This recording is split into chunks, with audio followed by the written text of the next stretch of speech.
día de hoy. Y también quiero reconocer el auspicio del Centro Latinoamericano y Caribeño Kimberly Green, que es donde estamos ahora, y por supuesto la Biblioteca Green de FIU, especialmente de la colección Díaz Ayala, la música popular cubana y latinoamericana. Voy a hacer una breve presentación para realmente tener la oportunidad de escuchar a nuestra conferenciante, Liliana Casanella Cue, quien es investigadora auxiliar en el Centro de Investigación y Desarrollo de la Música Cubana en La Habana. Posee una maestría en música del Instituto Superior de Arte de La Habana y una licenciatura en Filología con especialidad en literatura cubana en la Universidad de Oriente en Santiago de Cuba. Se ha dedicado fundamentalmente al estudio de la letra de la música popular cubana, especialmente el bolero, el son y la guaracha, que es el tema de la conferencia de hoy. También ha estudiado la música campesina, el merengue, el rap y el reggaetón, que sería interesante oír un poco de eso, pero creo que no va a entrar en la charla. Y tiene también estudios sobre agrupaciones de la música popular nacional como la Orquesta Aragón y la Charanga Habanera. Autora de 3 libros, Orquesta Aragón, Más allá de la música, publicado en 2015, En defensa del texto, 2014, y Música popular bailable cubana, Letras y juicios de valor, siglos XVII al XX, publicado en el 2014. Ha publicado en diversas revistas culturales cubanas como Clave, Salsa Cubana y Música Cubana, y también en varias enciclopedias de música. Algunos de sus trabajos aparecen en antologías de la música cubana, como Nosotros del Bolero, publicada en Cuba en el 2000, y un título que no voy a tratar de pronunciar en alemán, pero que se traduce algo así como Todo en mi ser es música, música cubana de la rumba a la timba, publicada en el 2004.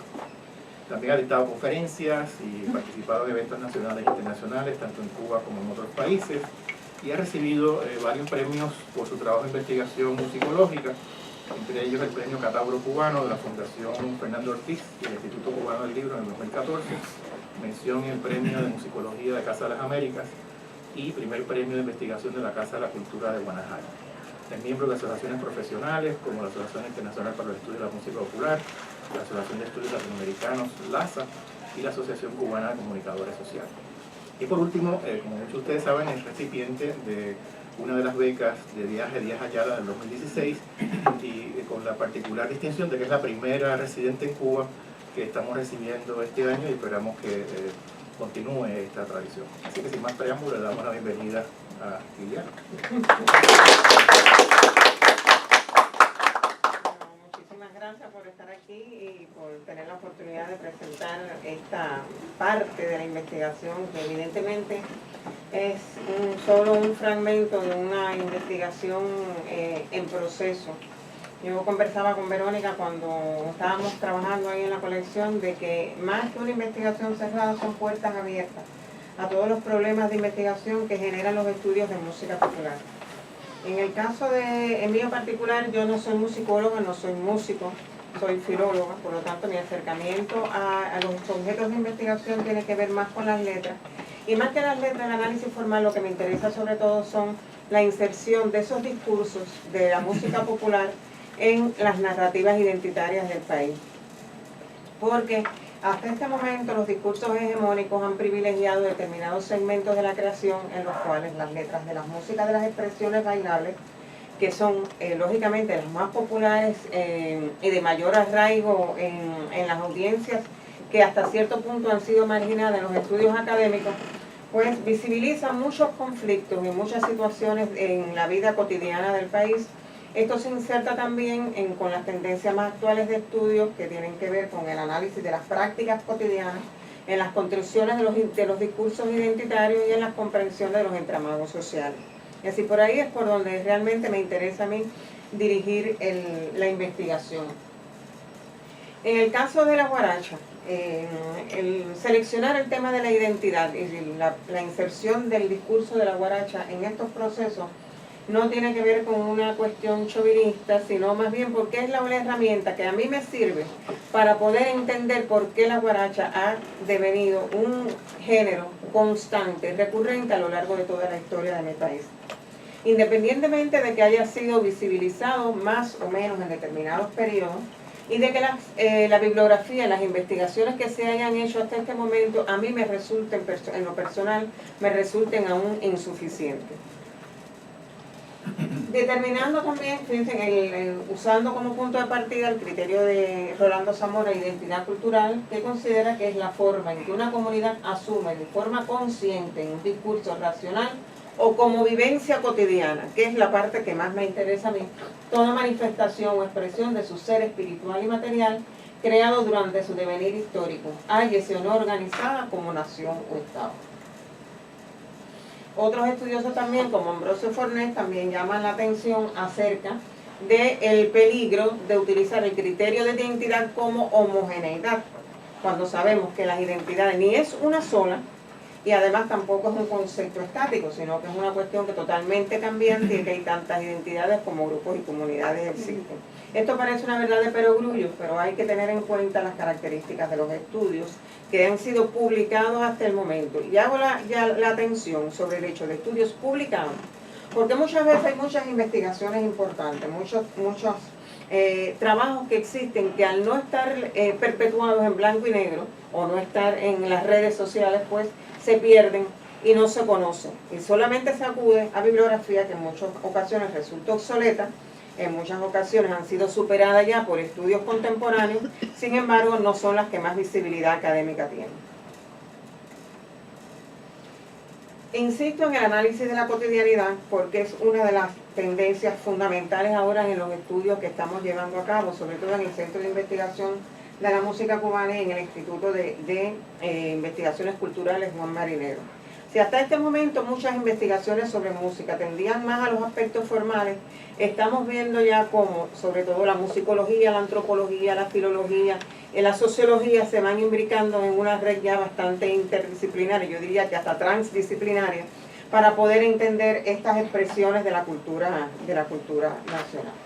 Por eso es que no esperen un discurso que tiene que ver con elementos formales acerca de la guaracha, un discurso que tenga que ver con análisis de textos o con análisis puramente musicales para los cuales no estoy capacitada, sino más bien considerar cómo este género ha ido atravesando la sociedad cubana en todas las épocas para devenir en un elemento identitario, a mi juicio, de nuestra cultura nacional.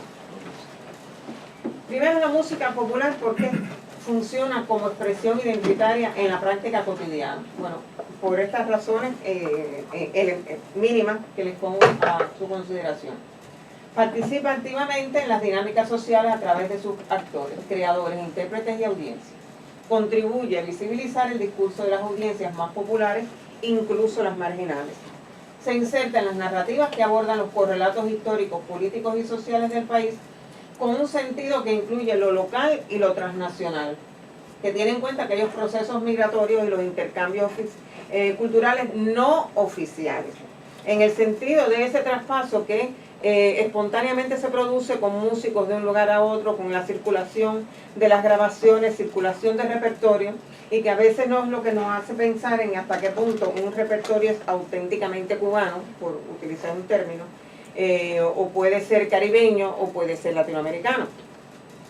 Vamos a ver más adelante cómo hay incluso en el repertorio canónico de la guaracha hay temas que no pertenecen a la creación cubana, sino que son creados en Puerto Rico, sin embargo han sido asumidos por la identidad nacional por tener una comunión de códigos.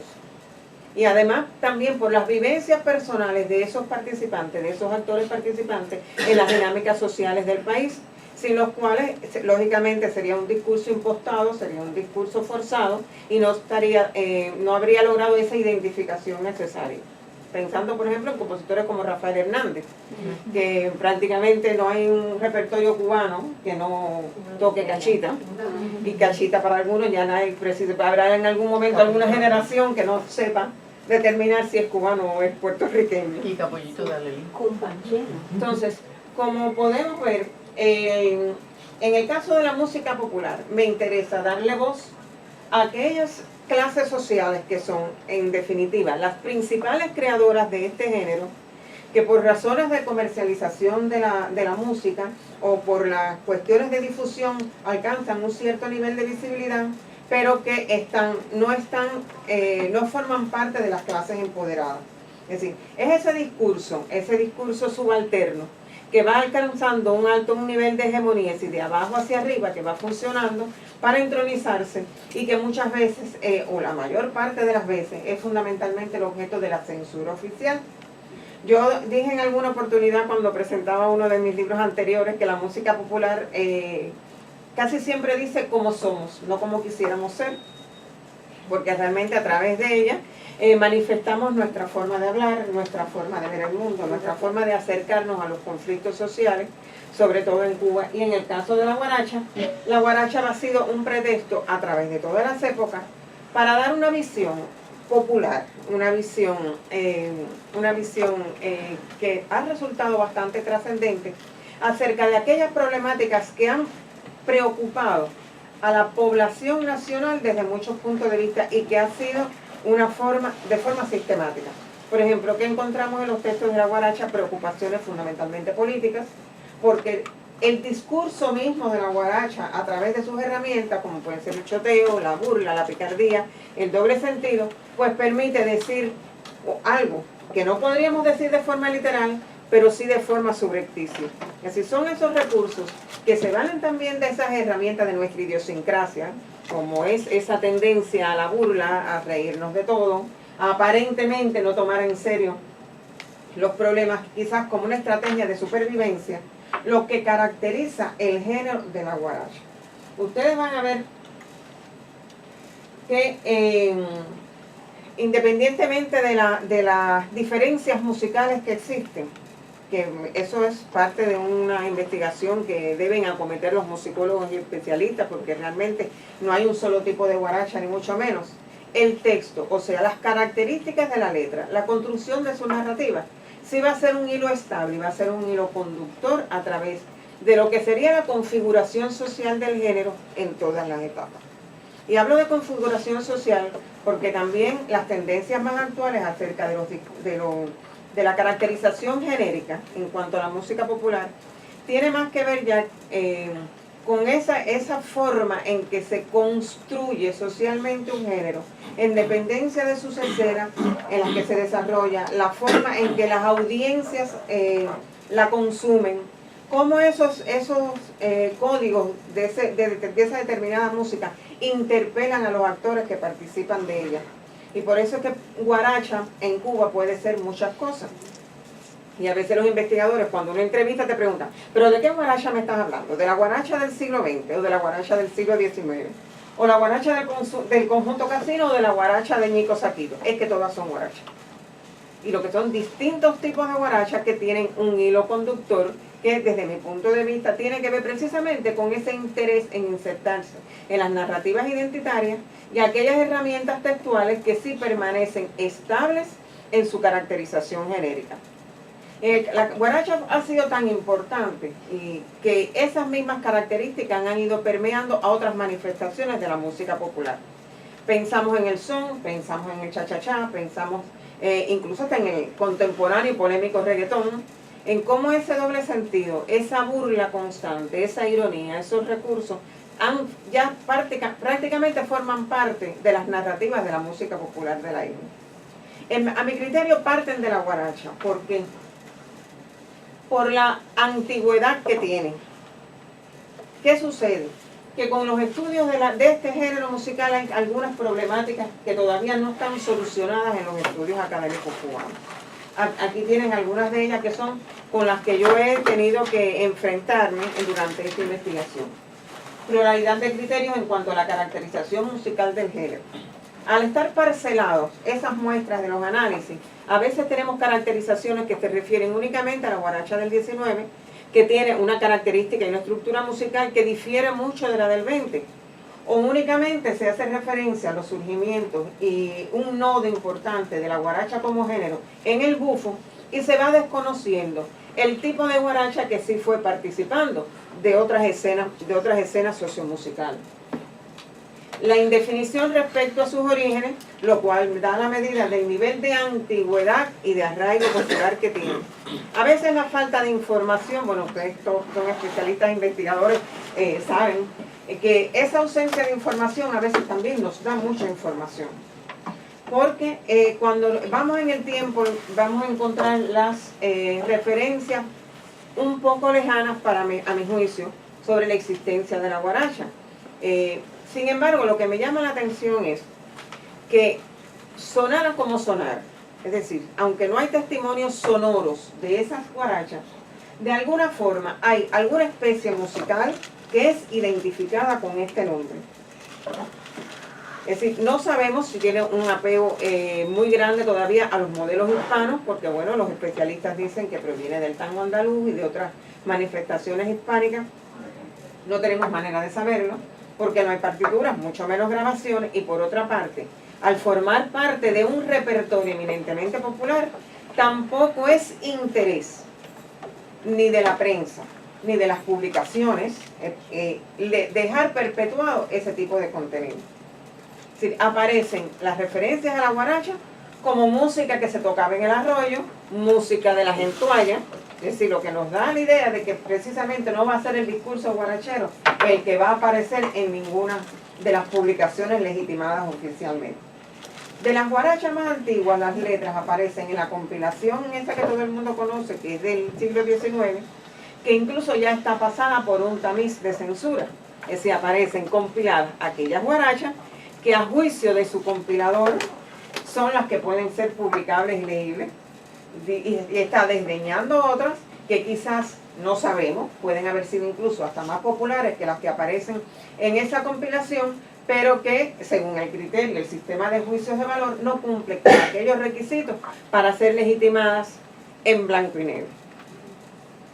Otro de los conflictos que tiene el estudio de la guaracha es el enfoque lineal de los estudios. Cuando, ustedes van a ver, una de mis propuestas es a partir de una línea del tiempo, que es generalmente lo que se hace en los estudios de música popular hasta este momento, por lo menos las cosas que ustedes pueden tener más acceso porque aparecen publicadas.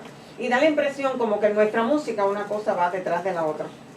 Y esa perspectiva nos impide darnos cuenta de cuántas cosas están ocurriendo de forma simultánea y cuántos intercambios culturales, sociales, musicales y de todo tipo se van produciendo en las mismas manifestaciones. Y eso es lo que nos permite entender después por qué determinados géneros musicales asumen determinadas características o tienen más éxito en una escena que en otra, o por qué en definitiva el nodo o el paradigma o el modelo de un tipo de género musical, como puede haber sido la guaracha del bufo, alcanza un nivel de relevancia social sumamente importante y oscurece un poco esas otras expresiones que siendo guaracha también no fueron tan reconocidas. Estas son algunas de las ventajas que para mí tiene el estudio de este género musical con una perspectiva identitaria. Entender sus procesos de génesis, desarrollo y permanencia en el contexto cubano, visibilizar el capital simbólico aportado por las audiencias más populares, coincidentes con los sectores sociales menos favorecidos, considerar el carácter transgresor y subversivo de la guaracha como una cultura de resistencia, que se vale del choteo, el doble sentido y el abordaje tropológico de la política para intervenir con diversos grados de protagonismo en el entramado sociocultural de cada época. Para mí, esta visibilidad de la guaracha se puede dar en dos niveles. El nivel 1, que es el que, bueno, por razones de tiempo será el que mayormente abordaremos hoy, y es el que menos ha sido estudiado, que es precisamente cómo se inserta en los procesos identitarios a nivel social, que para mí eso funciona en dependencia de las escenas donde realmente se manifiesta la guaracha, y en lo musical, cómo es capaz de asociarse los nodos, es decir, los modelos, los principales paradigmas, con géneros musicales que son también identitarios de la cultura cubana. Primeramente con la canción y después con el son. Es decir, no se va a asociar con otras manifestaciones, sino vamos a ver cómo las características musicales que va asumiendo, e incluso las características de su discurso, tienen el mayor apego con aquellos géneros, con aquellas manifestaciones que fueron más relevantes para los cubanos en esos dos momentos históricos, estos dos grandes momentos históricos. No quiere decir que todas las guarachas que tienden a la cancionista sean iguales, ni que todas las guarachas que tienen apego al modelo sonero sean iguales, pero sí, a nivel macro, son las dos principales tendencias fundamentales que se aprecian. En el nivel 2, que es lo más visible y es el que menos vamos a abordar aquí, porque bueno, es en lo que todo el mundo piensa cuando se habla de la guaracha, son precisamente esos recursos externos que nos identifican ese tipo de textos. Los temas, los personajes, los tópicos, las herramientas formales, las estrategias discursivas. Cuando hablamos de guaracha, todo el mundo empieza en doble sentido, todo el mundo empieza en alusiones al sexo y a la política, todo el mundo piensa en esos recursos que nos hacen pensar algo más de lo que nos están diciendo literalmente. Por lo tanto, me parece que podemos ganar un poquito más de tiempo en enfatizar en el nivel 1. Las fuentes principales para este tipo de investigación, y muchas de ellas las he encontrado aquí en el trabajo que he desarrollado en esta semana, tienen que ver con múltiples procedencias. A veces tenemos limitaciones y realizamos investigaciones sobre todo en búsquedas bibliográficas. Y nos estamos olvidando de las fuentes sonoras. Las fuentes sonoras mucha gente se adelantan a lo que en algún momento funciona como un modelo o paradigma. Porque las dinámicas de esos registros sonoros es muy diferente a lo que tienen que ver con las dinámicas de publicación, con las dinámicas de difusión. Por ejemplo, quizás en el tránsito de los formatos instrumentales, antes de que se les intimara ya el conjunto, se cristalizara como un formato definido, ya en los registros sonoros hay evidencia de cómo se va incorporando determinados instrumentos. Es decir, ese proceso de tránsito, donde realmente se va conociendo y se puede confirmar, es en el estudio de las fuentes sonoras. Pero existen otras fuentes también que van a complementar estas búsquedas, aparte de las bibliografías canónicas musicológicas, que son las que por lo general acudimos a todos, textos básicos como del Canto y el Tiempo, los textos de María Teresa Linares, los textos de Ola Gualén, esos textos que circulan a nivel académico, pero que ya tienen muchos años de escrito. Y no hay que demeritarlos, sino que el pensamiento académico responde a su época, como cada creación de todo tipo responde a su época. Y tenemos el peligro de seguir perpetuando perspectivas y miradas analíticas que ya no tienen que ver con la realidad ni con las nuevas tendencias de análisis que existen no solo en Cuba, sino a nivel internacional. Nuestros estudios actuales se insertan en las tendencias académicas que tienen que ver con la Asociación Internacional de Estudios de Músicas Populares, con los estudios de música popular en la región, que tienen que ver, porque tienen centros importantes de poder de conocimiento en Brasil, en México también, y muchos de estos especialistas, aunque son latinoamericanos, están posicionados en otros centros de poder del conocimiento como Europa y Estados Unidos. Por lo tanto, hay un intercambio grande de circulación académica de información, que es lo que ha permitido hasta cierto punto dar otro paso, escalar un nuevo peldaño en las miradas de los estudios de la música popular. Desde mi perspectiva como filóloga, yo he podido encontrar fuente importante de información en cancioneros, en catálogos discográficos, literatura costumbrista y en aquellos textos que son, por ejemplo, diccionarios y vocabularios, que realmente uno va a ellos a veces en busca de una definición como tal. Sin embargo, las investigaciones, sobre todo del siglo XIX, tienen mucho peso las crónicas, por ejemplo, las crónicas de Macardí, las colecciones Oriente Folclórico. Hay una serie de investigaciones que no tienen una intención y un objetivo marcadamente musicológico, ni siquiera literario, sino folclórico, pero que tuvieron la tendencia de ejemplificar todas sus definiciones con elementos de música popular, con fragmentos de texto, y es decir, contextualizar el uso de esos términos en música popular, y eso es una apertura a nuevas líneas de investigación, porque deconstruye, por ejemplo, los criterios sobre el bolero y los criterios sobre la guaracha, que hasta este momento existían. Las referencias que existen y que aparecen en esos textos no tienen nada que ver con lo que está canonizado. Yo les voy a ir pasando para que vean las referencias que yo he encontrado en publicaciones acerca de la presencia de la guaracha. Es decir, lo que ha sido recogido. Me parece que en lo personal me parece que es una fecha muy lejana, pero bueno, esas referencias existen, son consultadas y válidas o no, hay que tenerlas en consideración. Tenemos el siglo XVI,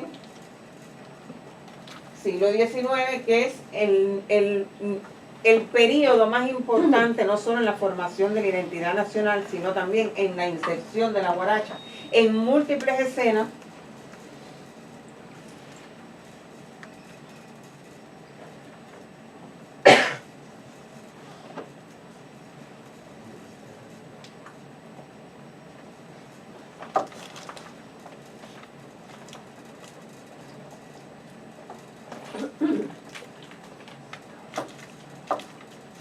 En un recorrido lineal hasta el siglo XXI.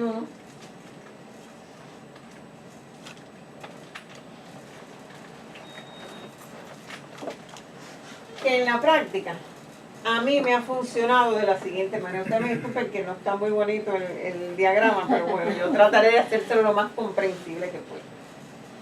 Si estamos hablando, si la información nos dice que ya en el siglo XVIII había referencias a la guaracha, vamos a ver que entra en contradicción, constantemente están diciendo que hay otras especies musicales que tenían esas mismas características textuales. Y ahí están las ensaladillas, las coplas, los estribillos, las jácaras, las tonadillas. Y pongo guaracha con signo de interrogación porque no me consta que existiera como género. Sin embargo, aparecen referencias aisladas a su presencia.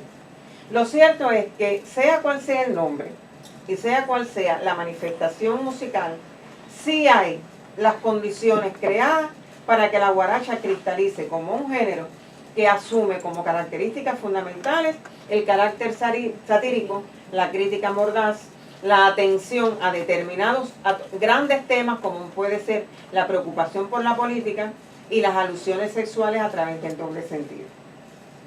Eso sí va a ser una constante porque fue característica de estos, que pusiéramos a decir, proto-guarachas, antes de llegar a la cristalización del género como tal en el siglo XIX.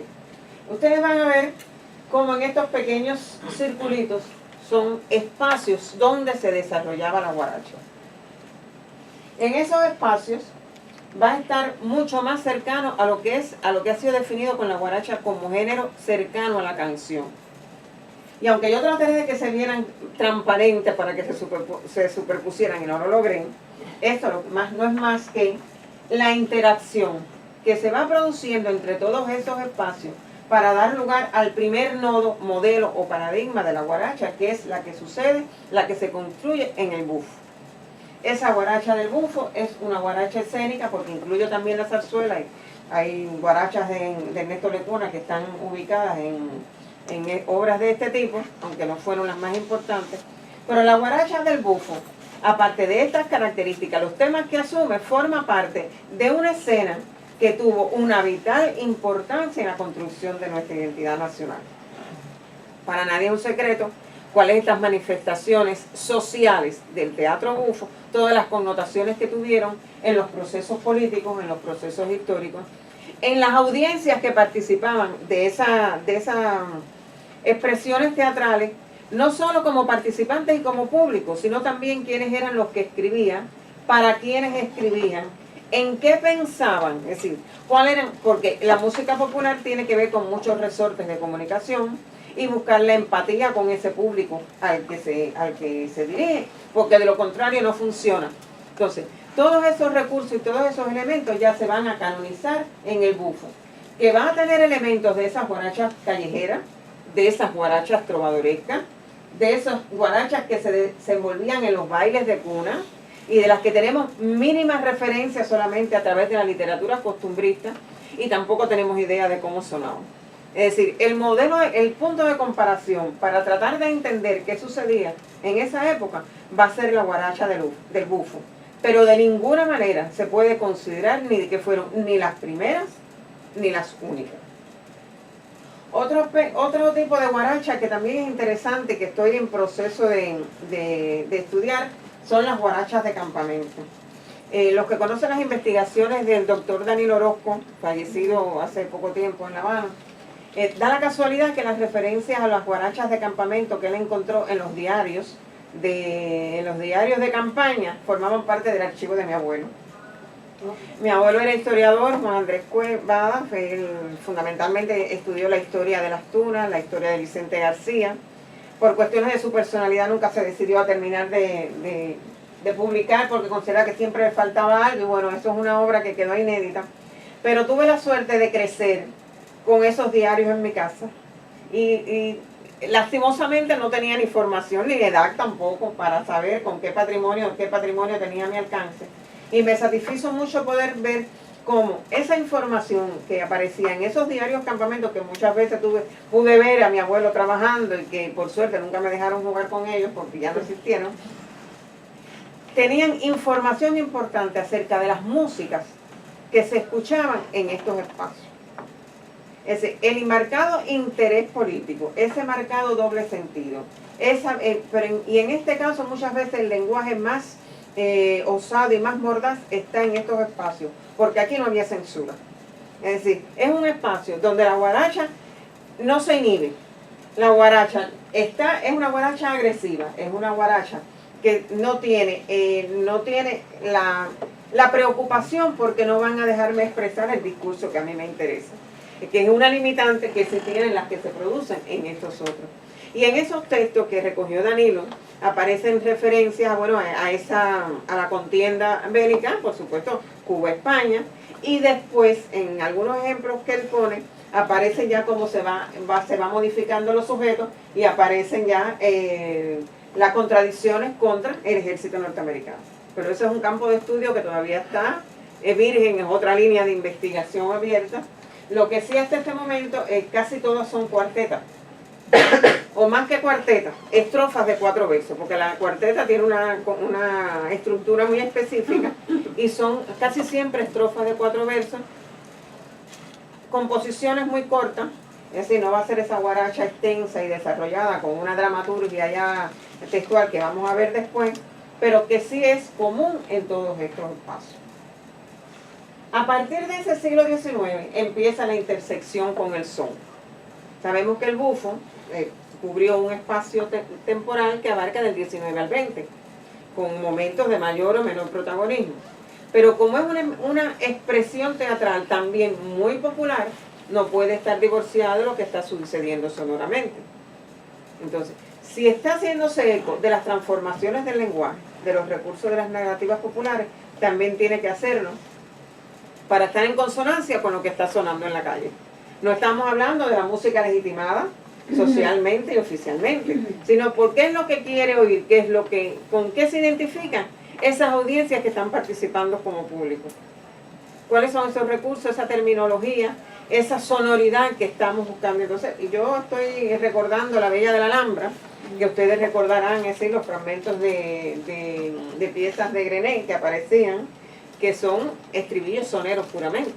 Y esos estribillos soneros forman parte de la guaracha del bufo en esos años, que incluso han sido utilizados de manera intertextual en las producciones soneras posteriores. Y ahí seguimos viendo los intercambios y las migraciones de los géneros de una escena a la otra. La trova, en los albores del siglo XX, tiene un papel fundamental, que viene del XIX.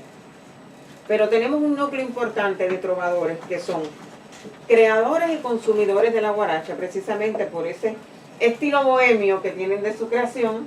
Y muchas de estas creaciones, por ejemplo, de Alberto Villalón, aunque no fueron muy grabadas en esos años, por eso es que hay mucha bibliografía, van a encontrar que dice que en estos primeros años, estas 2 primeras décadas, sobre todo en la del 20,